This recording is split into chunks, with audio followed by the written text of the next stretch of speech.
diretor, comendador, Mário Pérsico. E Mário, conte para nós, quando começou as primeiras manifestações artísticas na sua carreira? Então, o que eu me lembre foi em criança ainda. Isso eu descobri pensando muito recentemente.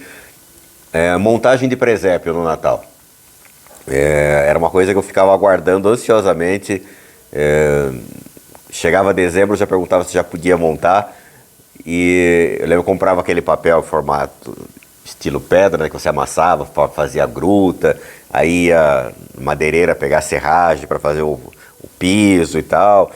Eu mesmo às vezes guardava dinheiro para comprar mais um personagem, mais uma ovelha, mais um pastor. E era o prazer, na verdade, de montar naquilo, né? Aquela encenação. Era uma teatralização ali. Não tinha na época essa consciência, mas era uma teatralização.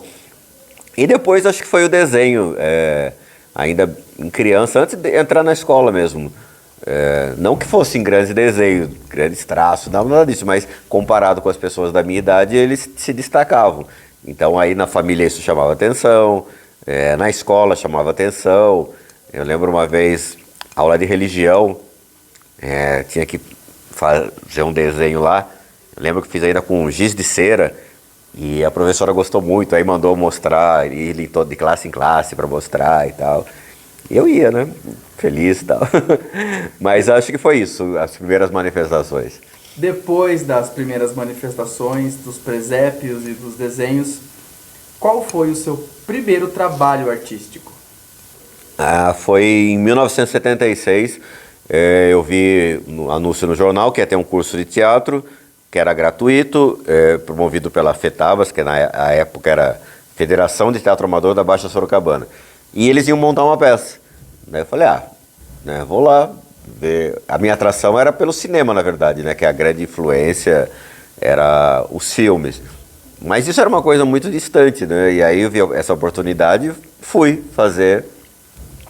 E aí foi montada uma peça, Romeu e Julieta, do Shakespeare, dirigido pela Elvira Gentil, que era uma diretora sorocabana, mas que à época ela já estava em São Paulo, como está até hoje. Mas ela vinha aos finais de semana para fazer essa montagem. Mário Pérsico tem muitas premiações. Fala um pouquinho delas pra gente. Nesses 46 anos tem bastante, mas tem um trabalho em específico que, por exemplo, a Mulher Zumbi monopoliza isso, né? Porque só ela ganhou 27 prêmios. A Hora da Estrela ganhou 3, acho que Sob o Azul do Céu também tem 3, enfim. Mas são prêmios não menores, mas em menor quantidade. O grande destaque mesmo acho que é a Mulher Zumbi, que em todos os festivais que ela participou era sempre premiada. Quais são as principais referências que compõem o artista e o ator Mário Pérsico? Acho que são grandes atores que eu pude ver desde criança através do cinema e também porque tive a sorte de pegar uma época, né, que não existia esse cartel imenso que existe do cinema americano, que hoje em dia para você, um empresário, comprar aí sei lá, o que é um grande filme americano hoje, sei lá, um Senhor dos Anéis, ele é obrigado a comprar mais 10 ou 20 filmes menores americanos e exibir. Então não tem mais espaço, por exemplo, no Brasil, para exibir filmes europeus. Tem uma lei para o cinema brasileiro, né, que ainda guarda um espaço pequenininho para os filmes nacionais. Mas não sobra espaço para mais nada, é só filme americano, né? Então você vai ver filme europeu, latino-americano em mostras específicas, assim. Mas naquela época você via. E vinham os grandes filmes europeus também, né? Então, e na televisão também, você tinha a chance de ver tudo isso.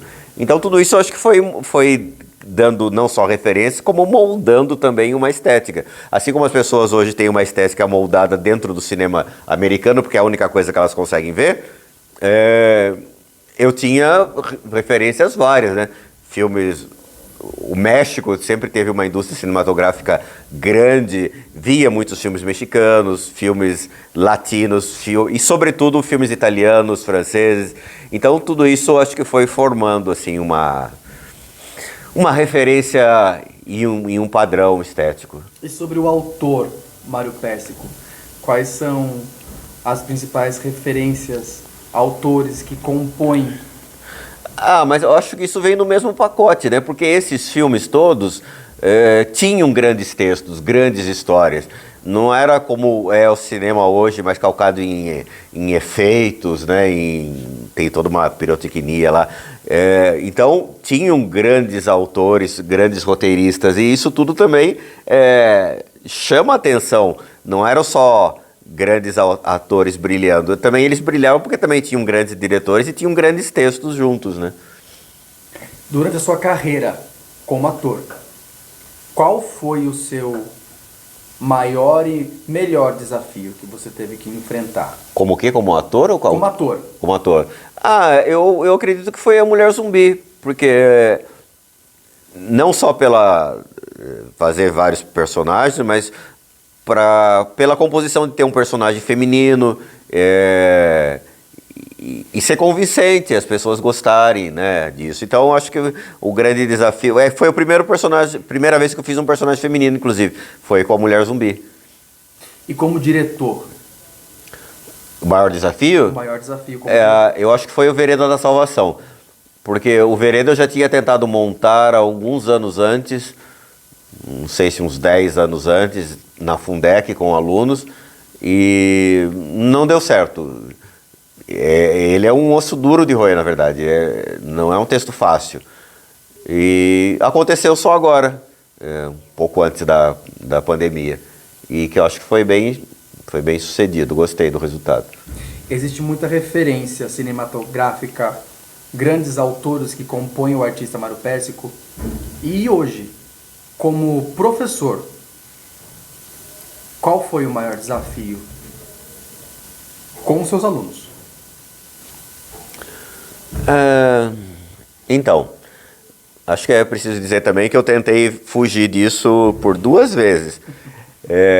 O Wilson Vieira, que era o presidente da Fundec, em 99 ele me convidou para dar aula, e até então já tinha feito oficinas, mas coisas rápidas, né, pela Grande Otelo, coisa de 3 meses e tal. Ele me convidou, eu estava indo para o Chile, né, tinha uma viagem internacional, então era uma ótima desculpa, né, ele não ia ficar chateado, porque não é todo dia que um grupo de teatro tem uma viagem internacional. Aí no ano seguinte, em 2000, ele me convida de novo e, por coincidência, eu estava indo para Portugal, então tinha de novo uma ótima desculpa. Mas aí acho que era o destino, né? Em 2001 ele me convida novamente, a gente se encontra, e eu não tinha nenhuma desculpa, nenhuma viagem. Falei, não, vamos, claro. Porque uma coisa é você saber fazer para você, outra coisa é essa pedagogia mesmo, né? De passar para outra pessoa, entrar na cabeça de uma outra pessoa. Isso eu sabia que não tinha. Mas aí fui, como tudo o resto, né? Fui aprendendo na marra, na prática. Então acho que o grande desafio foi esse. De tirar de mim e passar para as outras pessoas. Além dos espetáculos que você mesmo, muitos que você mesmo escreve, é interessante você falar como é o processo, como é o Mário Pessico escrevendo os seus próprios trabalhos. É muito anárquico, na verdade. Como não estudei isso, como também não estudei atuação nem direção, tudo foi sendo aprendido de uma forma empírica, na raça, porque eu vejo que algumas pessoas, quando escrevem, elas já têm tudo organizado. Aqui, primeiro ato vai acontecer isso, depois vai acontecer isso, tal cena acontece, e depois ela só vai, né, distribuindo. Eu não tenho isso, eu tenho parto de uma ideia, às vezes de um título, às vezes nem isso, como no Sob o Azul do Céu, foi uma das peças que eu parti sem título, e quando terminei precisava ter um título. Essa frase é bonita e Sob o Azul do Céu pode acontecer tudo, então vai caber aqui também. Mas não tem eu vou descobrindo junto com os personagens. E vou me surpreendendo junto com eles. O que você mais gostou de escrever?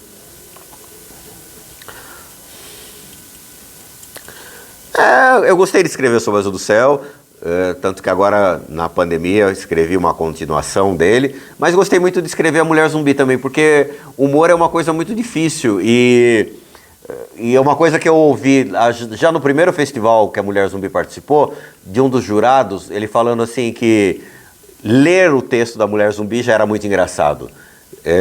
Porque às vezes você vê que tem uma piada lá, mas é a montagem e os atores que contribuem com aquela graça. E quando eu leio também A Mulher Zumbi, eu acho engraçado. Então,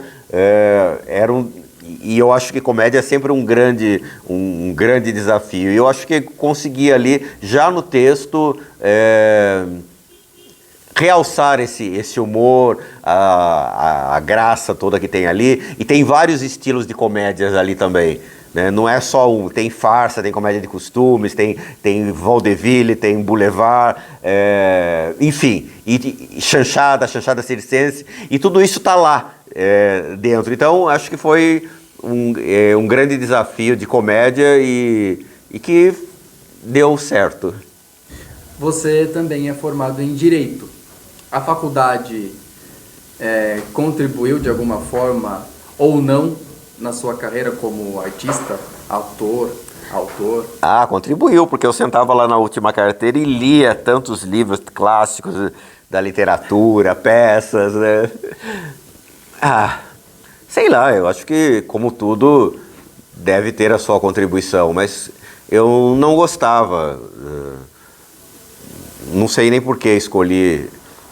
Na verdade, acho que sei. Na época não tinha muitas opções na cidade e tinha alguns amigos fazendo direito e eu tinha conseguido uma bolsa também, ou meia bolsa, e aí fui. Mas não era algo que eu tivesse vocação, então não foi, não foi prazeroso. Mário, o setor cultural foi um dos mais afetados pela pandemia.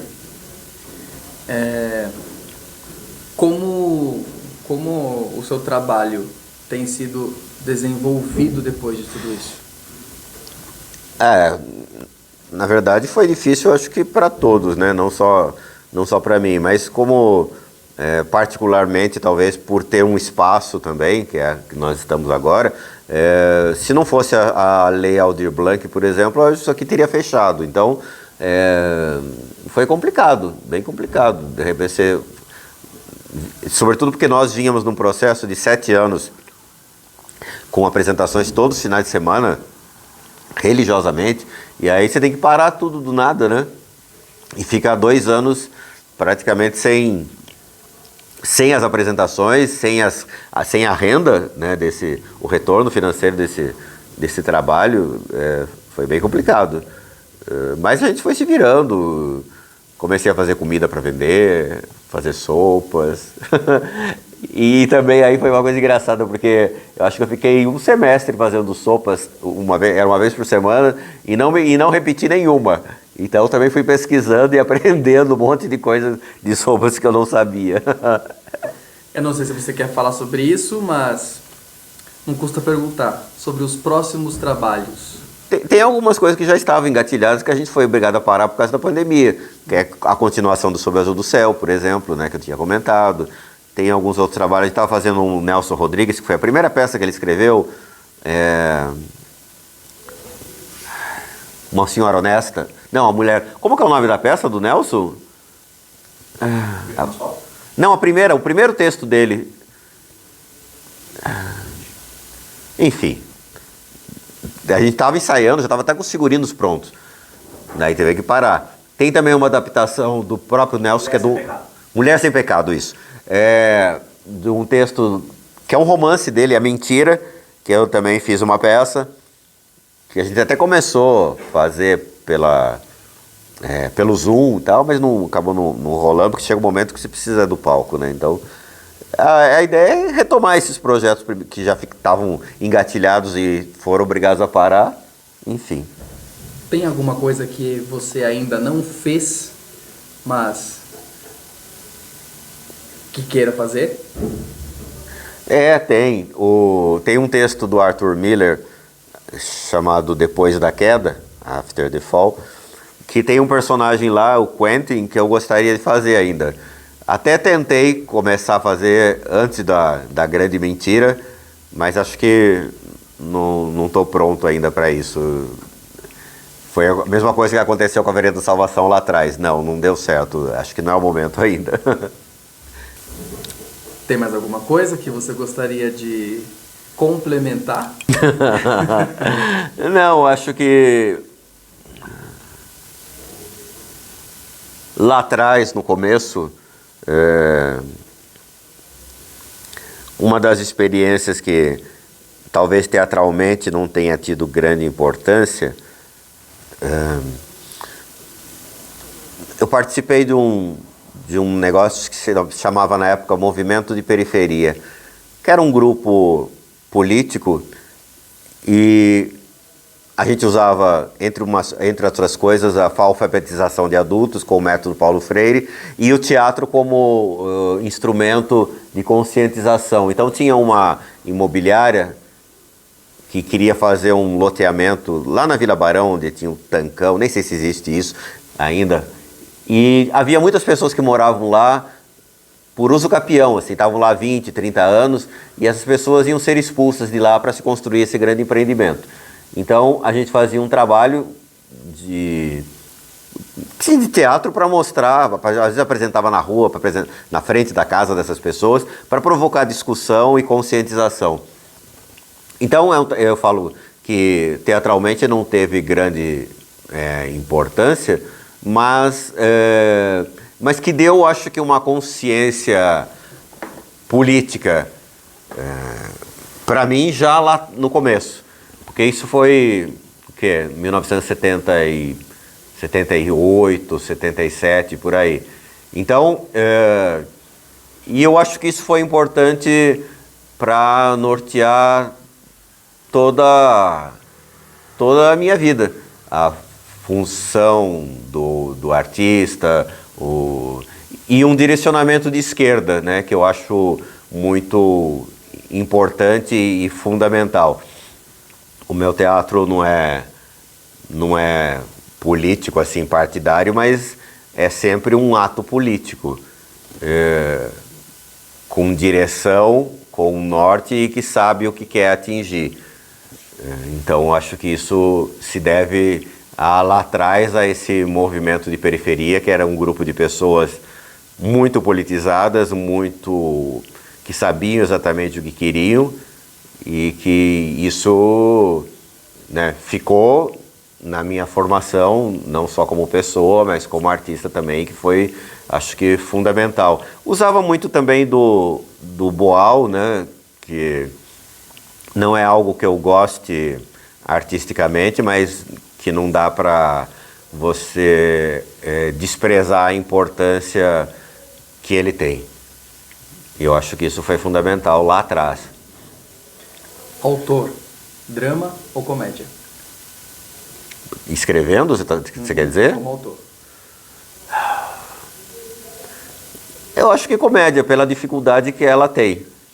Não como as pessoas gostam, gosto de comédia porque é engraçado. Não, é pelo desafio mesmo, né? Drama é mais, não desprezando, mas é mais fácil de escrever. E o ator, drama ou comédia? Eu gosto muito de comédia também, mas não é qualquer comédia. Não é, mas acho que tem uma veia boa aí.